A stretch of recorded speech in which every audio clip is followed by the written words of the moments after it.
Hola Guillermina, estamos acá con Guillermina Mesa.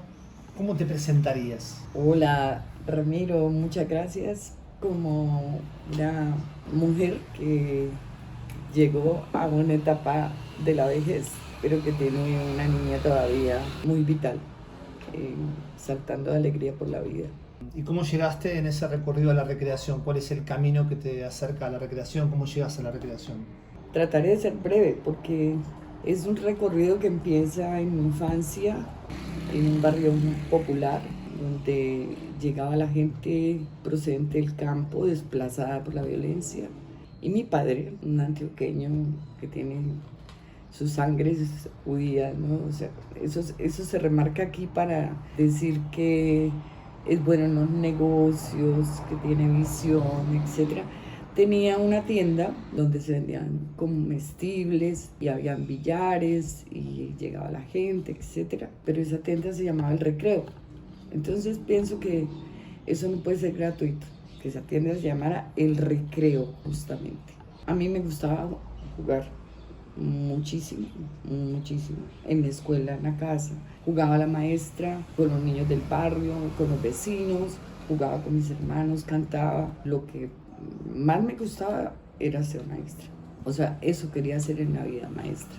Entré a la normal porque era pública, porque más o menos ser maestro cuando la gente es pobre es una vía de movilidad social. Creo que yo no lo miraba así, ¿no? Ahora es que le doy todas esas connotaciones, pero no fue posible. Hice la escuela primaria en la normal y fui hasta el segundo bachillerato, hasta que la directora pues le dijo a mi padre: llévese a esta niña porque no sirve sino para jugar, para cantar, para recitar, no sirve sino para artista. Obviamente pues eso era muy grave, que además perdí el año, me tenían que buscar un colegio privado y no había así mucho dinero, éramos siete hijos, pues no, la economía no daba para que te diera más, pues más posibilidades. De hecho, entré a un colegio de monjas donde también fui buena alumna al principio, pero después no fue posible y me sacaron a monjas y además pues en muy malas condiciones porque me pusieron una condición tenía que dejar de estudiar violín, y el conservatorio era para comunistas, que me juntaba con gente muy peligrosa, etcétera, etcétera. A los 14 años me matriculé en el conservatorio para estudiar violín, yo misma, con el uniforme del colegio. No fue fácil, tampoco tuve la posibilidad de tomar el instrumento de inmediato. Yo tuve una infancia muy rica culturalmente, yo diría que como pocos, porque una de mis vecinas era violinista, mi padre era escultor, prácticamente él hizo todos los santos, las vírgenes que hay en las iglesias de Cali, y me permitía observar mientras él pintaba y mezclaba los colores. Claro que me decía que pusiera los brazos atrás, no me dejaba tocar nada, y tenía cantidades de muñecas porque él arreglaba muñecas de porcelana. Bueno, mi abuelo contaba unos cuentos maravillosos que tienen que ver con las tradiciones negras del Pacífico y de mis ancestros también negros. Mi abuela, además de que era excelente cocinera, era una soñadora y me llevaba con ella a los pueblos, sabía curar la gente, asistía a los partos, y los dos abuelos eran como muy metidos en la política, muy contestatarios. Bueno, y pienso que todo eso fue dándome como orientaciones y guías. Luego llego a la escuela primaria, al primer año, y me encuentro con una maestra maravillosa.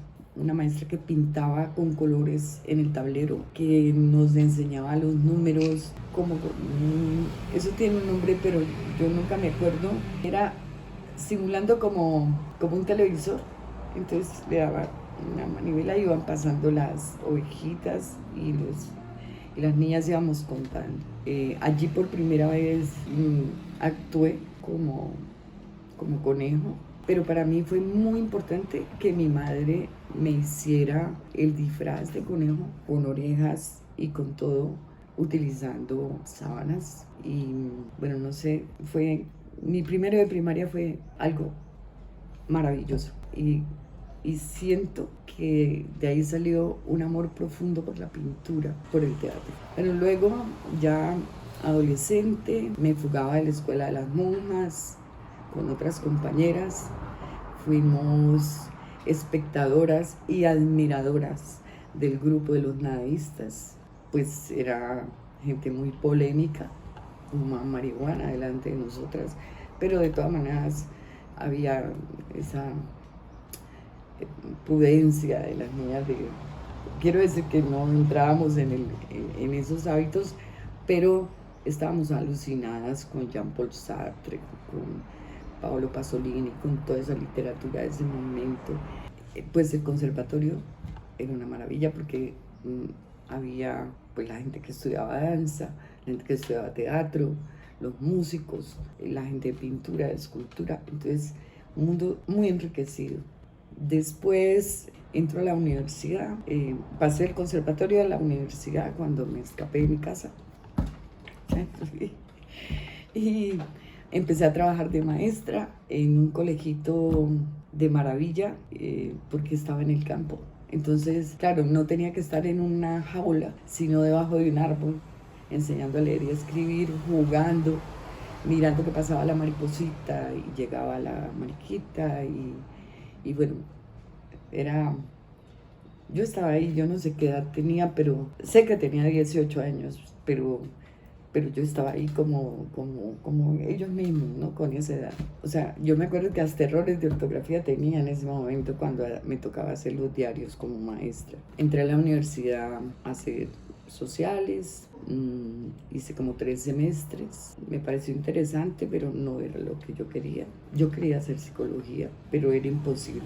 Yo tenía que trabajar, entonces obviamente pues tenía que ser nocturno la universidad. Pasa el movimiento estudiantil, tengo acceso y cercanía afectiva con el maestro Enrique Bonaventura, era mi profesor, pero también nos permitía a algunos jóvenes acercarnos al teatro sin ser del elenco. Así que yo vi montajes completos de obras de Enrique. Se hacía el Festival Internacional de Teatro del Iberoamericano, de los que todavía existe, se hacía en Cali. Era una época de mucha represión, tanto que a Enrique lo metieron en la cárcel. Enrique, uno de los dramaturgos más importantes que ha habido en América Latina. Después en literatura me dio la clase Shakespeare, una maravilla. Me voy a Bogotá, enamorada del padre de mis hijos, con el padre de mis hijos, un tipo maravilloso, un artista. Antes hacía teatro, estudiaba derecho, pintaba solo como él, una maravilla. Y bueno, allá llegó al CIRDI. También estuve en la Candelaria con Santiago García, también sin ser del elenco. Hice danza, hice dibujo, a Manuel Sada. Yo recorría por las artes, pero no sentía que me tenía que quedar en ninguna. No lo tenía claro. Hasta cuando llegué al CIRDI, que significa Centro de Investigaciones y Recreación Dirigida, y me encontré con Amanda Lalinde de Castro. Y Amanda me da una visión de algo que yo estaba buscando. Le puso el nombre recreación. O sea, yo lo que buscaba, y sé que lo buscaba desde niña, era que me juntaran el juego y las artes. Y ese evento maravilloso, esa juntura se dio. Ya tenía mi segundo hijo, yo entré como maestra de expresión corporal y de títeres también, reemplazando a una amiga francesa que se iba. De verdad que no tenía ni idea qué era recreación hasta cuando me la encontré. Hasta cuando llegué, o sea, en busca de trabajo. Realmente yo no, sí podía hacer expresión corporal porque de hecho lo había hecho. Y había hecho títeres. En la Santiago había tenido, mientras estudiaba sociales, había tenido un grupo de títeres. Y además yo los amo infinitamente los títeres. Pero de verdad, fue allí donde se le puso nombre a mis 3 pasiones: el juego, las artes y la pedagogía. Y quizá eso me vincula, por ejemplo, con Vygotsky. Cuando yo supe eso, yo no lo podía creer, porque son 3 cosas que están como profundamente imbricadas, así, conjuntadas desde donde yo las veo. Y tengo la experiencia en la mirada de las artes, tengo la experiencia que una cosa es ser artista de oficio y otra cosa es cuando las artes entran al ámbito de la recreación, a ese momento donde se actúa como pedagogía la recreación, donde ya las técnicas que vienen del arte, que están apropiadas del arte, no tienen el fin del oficio, donde todo el mundo lo puede hacer, donde no hay que tener talentos especiales ni habilidades especiales, solo hay que ser y ser con otros y poder expresar y darse cuenta que emoción, pensamiento y esos lenguajes y la palabra son un conjunto, o sea, están combinados, actúan ahí. Si trabajo con adultos, obviamente la expresividad, la reflexión, la vivencia misma de lo que se está haciendo en la interactividad llevan necesariamente a la reflexión. Y yo creo que parte de la recreación tiene que estar vinculada al pensamiento, a la reflexión. Más aún, yo diría, y allí un poco invoco a John Dewey, solo se produce la experiencia cuando se vincula la vivencia con la reflexión. O sea, cuando vos vivís algo, pero además lo reflexionas. Allí el producto es la experiencia. Este desarrollo que acabas de plantear, ¿qué es la recreación para vos? ¿Cómo definirías la recreación? He buscado rehuir una definición y por esa razón y por fortuna el doctorado me dio esa opción. Pues yo la identifico como una de las actividades centrales del género humano, de la humanidad. La pongo en el mismo nivel que la educación y que el trabajo. Socialmente no se le ha dado en su lugar. Es tan importante como las otras dos, no ha sido identificada, pero que no es una sola, que está en dimensiones. Para pensarla no se puede pensar como una sola cosa, como un solo objeto. Por esa razón yo pienso que hay una dimensión social general donde existen todo tipo de manifestaciones y realizaciones que están dadas en la diversas culturas y que está en algunos momentos muy bien definida y en otras muy involucrada en la propia vida cotidiana. O sea, en algunos momentos, por ejemplo, en lo que la gente considera tiempo libre de trabajo, vacaciones, festividades, feriados, cuando llegas a la casa por la tarde después de trabajar, etcétera. Ahí está, digamos, participando de la vida y está incluida en el buen vivir, en el goce de la vida. Pero por otro lado, ella está manipulada, está controlada, industrializada. Ella se diversifica. O sea, la recreación no es tan clara como el trabajo y la educación. En la educación vos decís, está secuenciada progresivamente por edades, por cursos, por asignaturas, por grados, distintos niveles en la escolaridad. Puedes decir, hay una educación privada financiada por el sector privado o una educación pública de más o menos calidad. En el trabajo lo mismo, ya puedes decir, está estratificado, hay accesos, hay diversidades, etc. Pero en la recreación la diversidad es como un intangible. ¿Por qué lo digo? Por ejemplo, están las industrias culturales. Dentro del marco de las industrias culturales, del poder económico que se mueve detrás del espectáculo deportivo, artístico, hay también todo un tejido de intencionalidades. Además, yo no lo he dicho, ¿no? Lo estoy planteando desde una teoría sociológica que plantea el papel reproductivo que pueden tener la educación, el trabajo mismo, pero en la recreación no se capta claramente y están trabajando con todo el simbolismo, con las tradiciones, clasificando, trabajando con los artistas como asalariados, como sectores de los más depauperados socialmente desde el punto de vista del trabajo. Y sí, son grandes industrias que más o menos tienen convencida a la gente de que se divierte, pero en realidad se entretienen. Explica el Quijote, en el Quijote Cervantes, como un apartado donde dice que el entretenimiento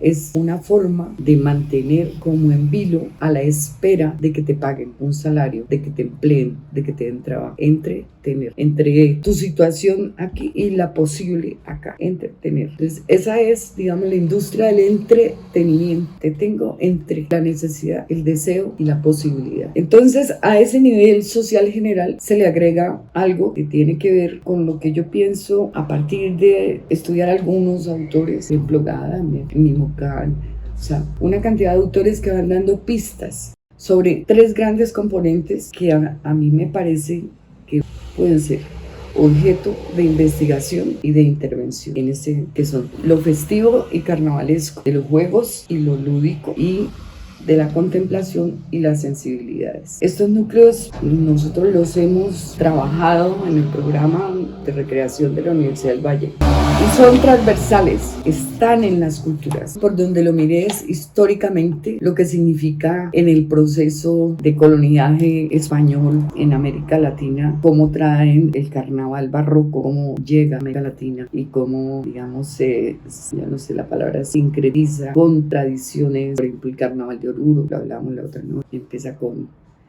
la creencia de la Virgen, de los esclavos negros, y entonces se incorporan los caciques, uno de los carnavales coloniales que subsisten y que son una maravilla. Y en general los carnavales que tienen diablos en América Latina vienen de esa tradición.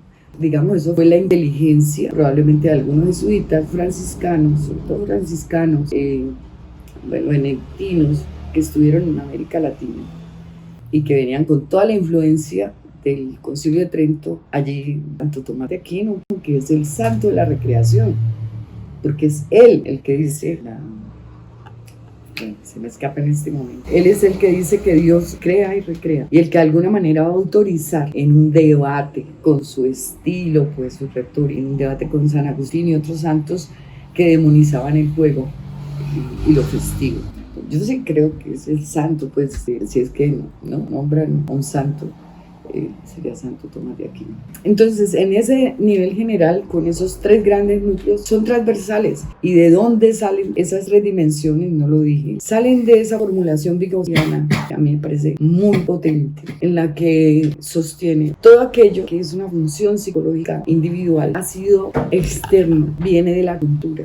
Pero eso no es una influencia directa y vertical sobre el individuo, es decir, no es la cultura aquí influyendo en el recién nacido, etc. No, es a través de una segunda dimensión. Esa primera dimensión cultural general, social general, debe ser intermediada, ¿sí?, por agentes, padres, adultos, pares, maestros, recreadores, curas, debe ser mediada por unos agentes sociales y por unas mediaciones culturales que él denomina herramientas psicológicas, y entre las cuales lo más potente es la lengua materna, es decir, a través de la cual se produce la comunicación. Esa ley de la doble formación de Vygotsky me da a mí esas pautas. Bueno, ya en este momento puedo decir con firmeza, el punto de partida teórico es ese. Entonces, ¿qué sucede? En esa primera dimensión social general, me queda por decir, además de esos 3 núcleos que aparecen en las distintas culturas, existe también el campo de la recreación, el campo de producción intelectual. Si quiero subrayar algo, el término campo se origina en Lewin, el mismo Bourdieu, es una metáfora del campo de fútbol, es del campo de juego, pero el campo del juego competitivo, especialmente en sociología y cultura. Sí. Bourdieu explica claramente cómo se produce esa pugna, cómo se jerarquiza el poder, esto, lo otro, precisamente porque, me imagino, ¿no?, en esa metáfora está viendo la confrontación de equipos, de gente, sí, en interacción. Pienso que ese campo en América Latina se está nutriendo.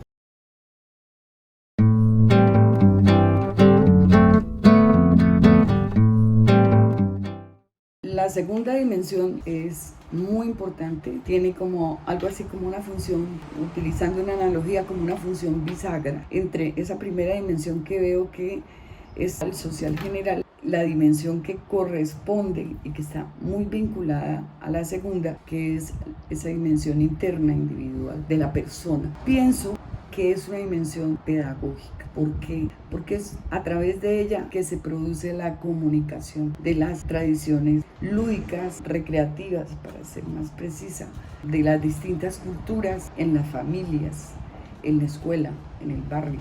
Comunicación a través de agentes que pueden ser los padres, los adultos en general. Hoy además están las redes, todos los avances tecnológicos nos traen nuevas formas transformadas de juegos, de lo lúdico. Se amplía todavía más ese marco. Los agentes, aun cuando estén detrás del diseño de un video, lo han hecho intencionadamente, digamos, algo que caracteriza lo pedagógico. Lo han hecho pensando en una temática. No están directamente como el autor de un libro, no está directamente con uno, pero hay una interactividad también con ese que ha pensado, que ha estado detrás de una determinada producción, en este caso lúdica. Ubiquemos esto de la recreación como pedagogía y la educación popular. Freire, toda la tradición latinoamericana freireana, entre la que se cuenta el grupo de la Universidad del Valle al que pertenecí, apuesta por el cambio político, por las transformaciones sociales, por el respeto a las tradiciones y por la búsqueda de formas simbólicas, liberadoras y transformadoras de las realidades sociales. Pero yo creo que allá hay un vínculo que no se puede romper. Freire, por ejemplo, habló del sistema escolar, habló de la importancia del maestro y en general de quien enseña, de los enseñantes. Y en esa medida, la recreación como pedagogía, desde la perspectiva que estoy planteando, es una herramienta política, no puede ser apolítica. Así no se exprese como tal. Pienso que hacen pedagogía todos aquellos que de alguna manera, con o sin una metodología muy elaborada, actúan como mediadores y dan la posibilidad no solamente de expresarse, sino de relacionarse, de interactuar. En ese marco de la segunda dimensión he hecho una propuesta metodológica, una de largo plazo, otra más intensiva y de corto plazo, que permite como mínimo establecer una relación entre la experiencia lúdica creativa con la reflexión. No se queda solamente en la actividad por la actividad, que también vale. No creo que en este momento estemos en condiciones de demonizar absolutamente ninguna propuesta. Es necesario más bien estudiarla, entrar en el debate, reconocernos, pero fundamentalmente porque estamos haciendo una comunicación, una pedagogía, un encuentro, una forma de que la gente se relacione, que creo que en este momento es una de las urgencias sociales, haya comunicación e interacción. Esas mediaciones que hacen los agentes estarían incompletas si no hablamos de las herramientas semióticas, de las herramientas psicológicas que aporta la cultura, pero que también se crean en el tercer momento de las ARI o de las artes para construir unos nuevos lenguajes que denomino lenguajes lúdico creativo. Quiere decir que en cada pequeño grupo el recreador explica el procedimiento de la técnica que se va a utilizar. Esa técnica puede ser de títeres, de juego dramático, incluso de rítmico musical, y con esas nuevas técnicas el grupo a construir a partir de una pregunta generadora relacionada con la temática general que se está tratando en la SARI, en el proceso, y tienen que llegar a resolver esa pregunta a través de como 3 pequeños problemas. Un primer problema tiene que ver con llegar a un acuerdo conjuntamente sobre el concepto que quieren representar. Ese concepto, como dije antes, tiene que ver con la temática. Así que si yo estoy trabajando adultos mayores o con maestros o con jóvenes, las temáticas están referidas a aspectos que le han interesado al grupo o pueden ser de interés del grupo. Un segundo problema a resolver tiene que ver con llegar a un acuerdo de cómo representar ese concepto, de tal manera que si un grupo de maestros, por ejemplo, resolviendo el problema, ha planteado como concepto entender qué significa la recreación, las artes, los juegos en la escuela,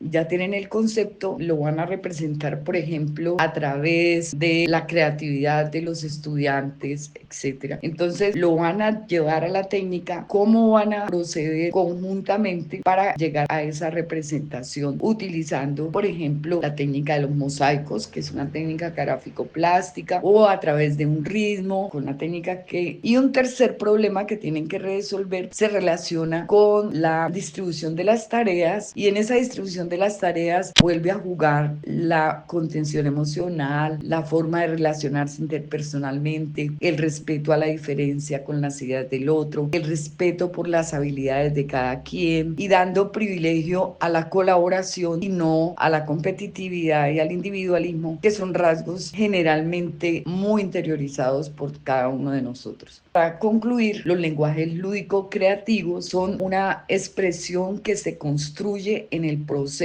de actividad recreativa SARI o SAR, muy del grupo, no, aunque se repita la técnica con un nuevo grupo, la temática será diferente y la representación será diferente y las relaciones interpersonales también serán diferentes.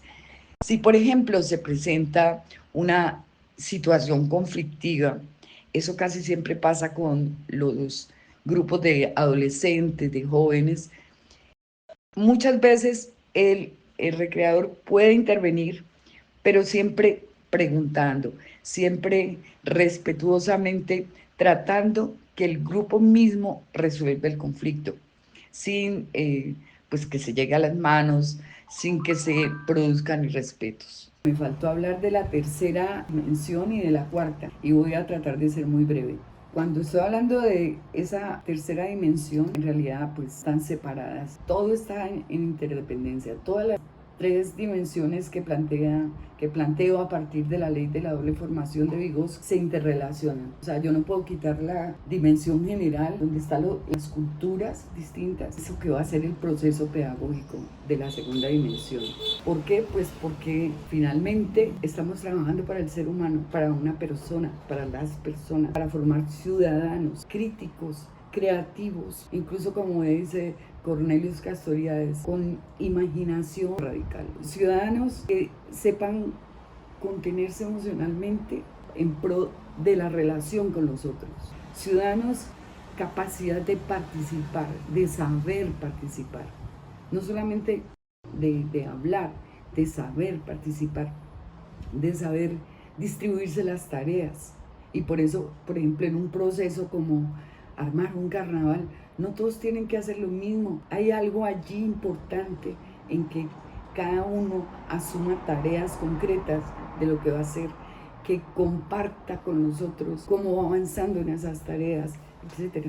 Eso es formar para la participación. Cuando se va hacia la reflexión es formar para la participación, pero formar también para tu salud, porque emocionalmente vos te enriqueces con la interlocución de los otros. Y cuando te contenés y cuando sabes que no podés lastimar, que tenés que ser amable, esas cosas se tienen que recuperar. Que en un pequeño grupo no haya un mandón y un dictador que es el único que sabe hacer o dibujar o cantar. Esa dimensión a la actividad psíquica, esa tercera dimensión, está relacionada con todo lo que tiene que ver con la actividad a nivel individual. Yo, como ser que nazco en una cultura donde existe trabajo, educación y recreación como actividades, yo no tomo solamente eso como reflejo. Yo tengo que saber que genero cosas nuevas a nivel psíquico. Y cuando estoy diciendo a nivel psíquico es porque, y desde Vygotsky eso está muy claro, cuando yo imagino también está funcionando mi memoria, está funcionando mi voluntad, el deseo, está funcionando mis sentimientos. Dice, cuando Vygotsky habla de la creatividad, de la imaginación creadora, te está hablando de una serie de funciones psicológicas que se combinan. Y eso es lo que pasa cuando estás trabajando en recreación. No es solamente el movimiento que ves, es que en el cerebro se está produciendo un movimiento. Por eso pienso que lo que fue Digmas Elige se le fueron las luces cuando hablo de recreación pasiva y recreación activa. Cuando yo estoy contemplándote a ti, yo estoy activo. Esa tercera dimensión no se queda solamente en lo que el individuo interioriza de la cultura, sino en lo que además genera, que es capaz de autogestionar, de producir, de transformar, de crear. Porque algunos colegas de Vygotsky entendieron eso mal, incluso en Occidente, los norteamericanos que han seguido han interpretado equívocamente la idea como una cosa mecánica, ¿no? Que la cultura como que se absorbe, se apropia como por reflejo y se queda ahí. No. Vygotsky te lo dice claramente, hay una gestión, o sea, el individuo procesa, elabora lo que viene de la cultura. O sea, estamos hablando de la subjetividad que construimos en un proceso recreativo bien llevado, hecho con mucha conciencia y muy cuidado. Mucha de la construcción intersubjetiva hace rupturas con la subjetividad social y me transforma también mi subjetividad. Esa es la idea. Y ese punto es un punto crítico, difícil, porque requiere concepto, pero ¿cómo lo llevo a la práctica? Es por eso que hay que pensar las metodologías de intervención. Estabas hablando de las dimensiones y falta lo festivo. Cuando hablé de la dimensión social general, Digo que allí se originan por tradición 3 ejes: el eje de lo carnavalesco y festivo o festivo carnavalesco, el eje de los juegos de reproducción y lo lúdico, y contemplación como sensibilidades y ética, ¿no? Es decir, recreación sin ética no puede existir, y menos pedagogía sin ética. Pero quiero decir que esos 3 ejes, que son objetos de investigación, pero también son objetos de intervención, van a influir o van a intervenir transversalmente en el proceso pedagógico de la intervención. O sea, nosotros básicamente trabajamos con la gente. Pues eso, si te dicen, por favor, a ver, la OMS, supongamos, trabaje con la gente tal cosa. Yo te comentaba de una compañera que es egresada del programa, profesora. Ella va a hacer una práctica con los estudiantes, así lo es, un barrio bastante popular de la ciudad de Cali, donde yo nací. Y básicamente como espacio tiene la biblioteca y una cancha. ¿Con quién va a trabajar? Con adultos mayores. Cuando hace la SARI, comienza a descubrir con los adultos mayores lo que les preocupaba, la tuberculosis. No sabían qué hacer. Hay gente que se está muriendo de tuberculosis y comienzan a trabajar jugando, pensando, jugando, o sea, creando cosas. Y por eso la OMS llega y dice, no hemos visto esto en ninguna parte del mundo, esto hay que replicarlo. ¿Cómo lo lograste con la gente? Pero sabiendo que no soy yo la que voy a enseñar una disciplina, no vamos a enseñar geografía, ni voy a enseñar deporte para que la gente se especialice en deporte, ni voy a enseñar música. Voy a recuperar, voy a reconocer con la gente lo que saben, lo que les preocupa, los problemas, porque para eso, para mí recrear es transformar, como transforma el trabajo y como transforma la educación. Entonces transformar es lo mismo, no, transforman con herramientas distintas y con procesos distintos, pero las 3 actividades transforman. Yo las llamo actividades centrales sobre las que giran las demás actividades, pero todas transforman con lenguajes, herramientas, formas de organización, formas de interactuar, instrumentos físicos, instrumentos simbólicos distintos. Y a ese nivel de la tercera dimensión, o sea, del individuo, de su psiquis, de su cuerpo, digamos que es muy importante remarcar que solo no lo puede hacer. Así hayan todas las técnicas posibles, así como vos no puedes aprender si no tenés un maestro. Es el grupo. Y es la pregunta básicamente la que te pone a pensar. Es la interacción la que enriquece, o la interactividad para ser más precisos. Y la 4ª dimensión es, digamos, lo que yo agrego más desde la perspectiva de la educación popular, es que si estamos haciendo ese tipo de intervención con esa intencionalidad, transformando subjetividades o ayudando, porque influencia educativa es eso, ayudar, porque no puedo hacer lo que vos tenés que hacer, lo que vos tenés que aprender o transformar. Entonces, esos individuos son capaces de devolver socialmente, de gestionar, de volverse agentes de cambio. Esa es como la idea.